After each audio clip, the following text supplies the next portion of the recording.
Serial गुम है किसी के प्यार में के लेटेस्ट एपिसोड को सबसे पहले देखने के लिए हमारे चैनल को सब्सक्राइब करें।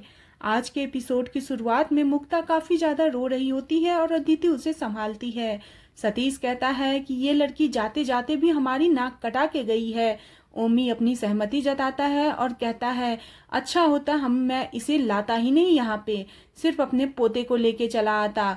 सतीश कहता है कि पहले तो वो एक पति से शादी करती है, दूसरे देवर के पास पहुंचती है और तीसरे अब रजत ठक्कर जैसे अमीर बिजनेसमैन को पटाती है।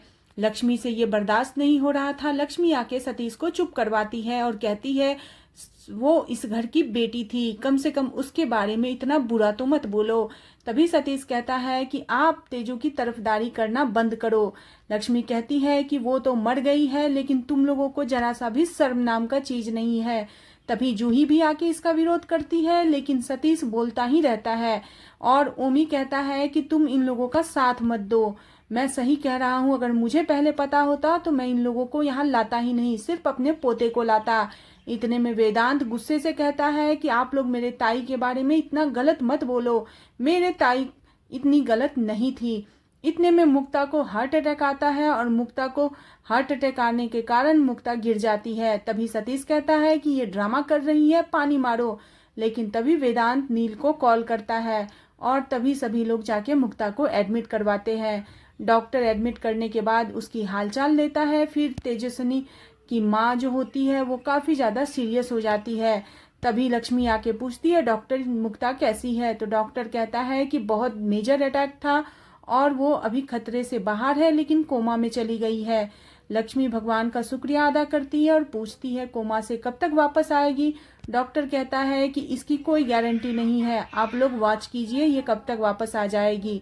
नील वेदांत को गले लगाता है और अफसोस जाहिर करता है। लक्ष्मी कहती है कि मेरी तेजस्विनी बिल्कुल भी ऐसी नहीं थी। तभी सभी लोग इसका विरोध जताते हैं और नील से सभी लोग गुस्सा होते हैं। नील कहता है कि मुझे पता है वो ऐसी नहीं थी। तभी लक्ष्मी सवाल करती है कि जब तुम्हें पता है तो तुमने उसे छोड़ा ही क्यों? अगर आज तुमने उसे नहीं छोड़ा होता तो आज तेजस्विनी की ये हालत न होती और वो हमारे बीच होती। तभी नील कहता है कि मैं सब कुछ जानता था, लेकिन मैं अपने परिवार से बचाने के लिए तेजस्विनी के साथ ऐसा व्यवहार किया था और उसे वहां से भेजा था। लेकिन लक्ष्मी कहती है कि तुमने बहुत बुरा किया और तुमने ऐसा किया कि आज तेजस्विनी को हम लोग खो चुके हैं। तभी वेदांत दौड़ के रोने लगता है। तभी नील उसके पास जाता है और कहता है चुप हो जाओ। वेदांत कहता है कि मेरी ताई अच्छी थी, सब लोग उसे बुरा भला कह रहे हैं। नील कहता है कि वो मेरी पत्नी थी और मुझे पता है कि वो अच्छी थी और मैं तुमसे वादा करता हूँ कि उस पे सारे लगे इल्जामों को मैं झुठला के रहूंगा और ये साबित करके रहूंगा कि वो ऐसी नहीं थी। इधर भाग्यश्री रो रही होती है और घर में सभी के चेहरे पे मातम फैला हुआ रहता है।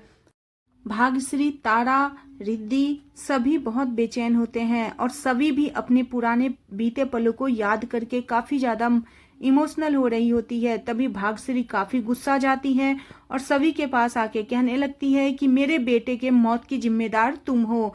अगर तुम नागपुर नहीं आती तो मेरा रजत भी यहाँ नहीं आता और उसके साथ ये घटना नहीं होता। कितना अच्छा तुम कलेक्टर की नौकरी कर रही थी, लेकिन तुम्हें ये पुलिस पुलिस खेलना था और तुम नागपुर आके मेरे बेटे को खा गई। सभी कहती हैं कि मम्मी जी वो आपका बेटा था तो मेरा पति था। लेकिन तभी तारा आती है और सभी के मुंह पे एक गिलास पानी फेंकती है। कहती है जो कुछ भी हुआ है तुम्हारे कारण हुआ है और मैं तुम्हें कभी माफ नहीं करूंगी। इतने में सभी कहती है कि अगर वो तारा का भाई था तो मेरा भी पति था। मैं अपनी जान से ज्यादा उसे प्यार करती थी, लेकिन मैं उसे बचा नहीं पाई और उसके साथ जो कुछ भी हुआ है कैसे हुआ ये मुझे नहीं पता। वो उस लड़की के साथ उस रात क्या कर रहा था।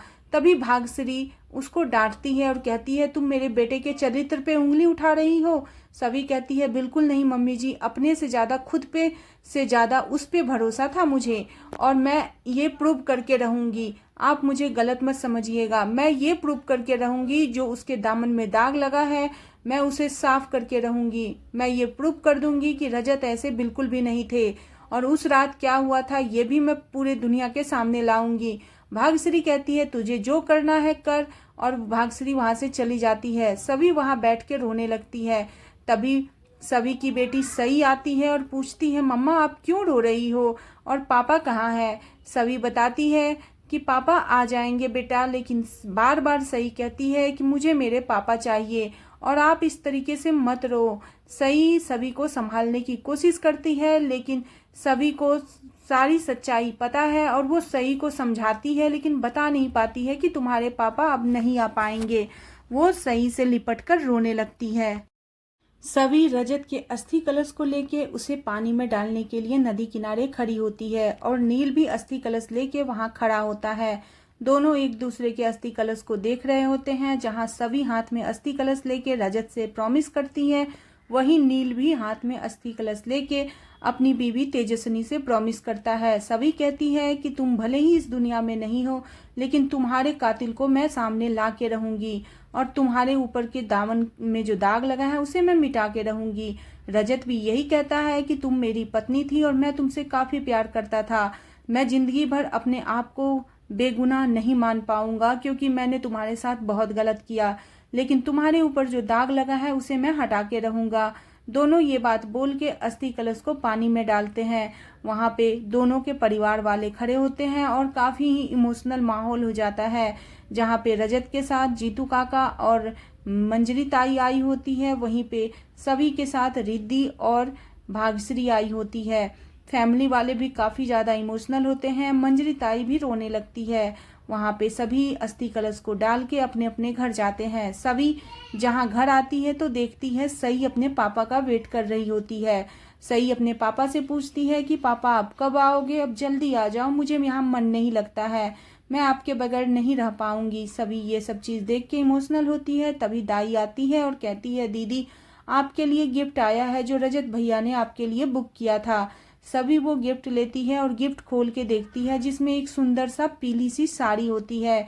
इधर नील के पास भी एक गिफ्ट आता है और उस गिफ्ट को नील खोलता है तो देखता है कि तेजस्विनी ने एमए की एग्जाम को क्लियर कर लिया है और वायलन के साथ उसे भी एक गिफ्ट आता है। सभी उस साड़ी को देख के काफी ज्यादा परेशान होती है और सभी उस साड़ी पे इमोशनल नोट को देख के काफी ज्यादा दुखी हो जाती है कि रजत तुम मुझे छोड़ के क्यों चले गए।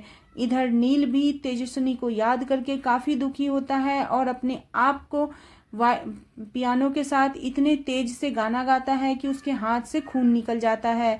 सभी काफी रोने लगती है और अपने पुराने पलों को याद करने लगती है। दोनों एक दूसरे को याद करके काफी ज्यादा इमोशनल होते हैं। तभी सई आती है और कहती है, सई मम्मा मुझे पापा चाहिए, पापा कब तक आएंगे, बहुत दिन हो चुका लेकिन पापा अभी तक लौट के नहीं आए हैं। सई को सभी समझाती है कि बेटा पापा आ जाएंगे, लेकिन कुछ वक्त दो। सभी मन में सोचती है कि मैं तुम्हें चाह के भी सच्चाई नहीं बता पाऊंगी। तभी सभी को बोलती है कि तुम आंखें बंद करो, मैं तुम्हारे लिए कुछ अच्छा करके आती हूँ। और वहां पे सई अपने आंखें को बंद करती है और सभी रजत का ड्रेस पहन के वहां आती है और पापा का रोल निभाती है। सई हंसने लगती है और कहती है, आप मम्मा पापा दोनों बन गए हो। और सभी ये बात सुन के काफी ज्यादा इमोशनल हो जाती है।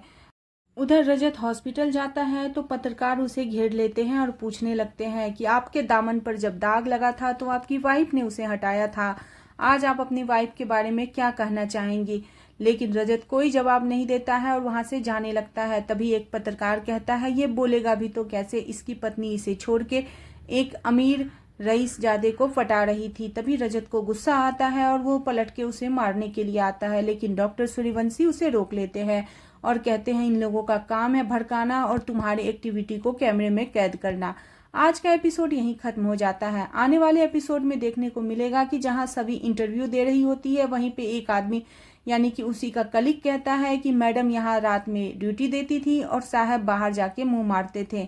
ये बात सुन के सभी आती है और उसके कॉलर पकड़ के कहती है, तुम ये कैसे कह सकते हो कि सारी गलती रजत की है, वो लड़की भी तो गोल्ड ट्रिगर हो सकती है, वो लड़की भी तो इसे फंसा सकती है। तभी नील आता है और कहता है, जो बोलना था सो बोल दिया सभी मैडम, एक लफ्ज भी मेरी बीबी के बारे में अब आप मत कहना।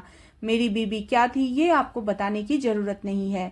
एपिसोड यहीं पे खत्म हो जाता है। आने वाला एपिसोड काफी ज्यादा इंटरेस्टिंग और मजेदार होने वाला है, तो जानने के लिए बने रहे सीरियल घूमे किसी के प्यार में।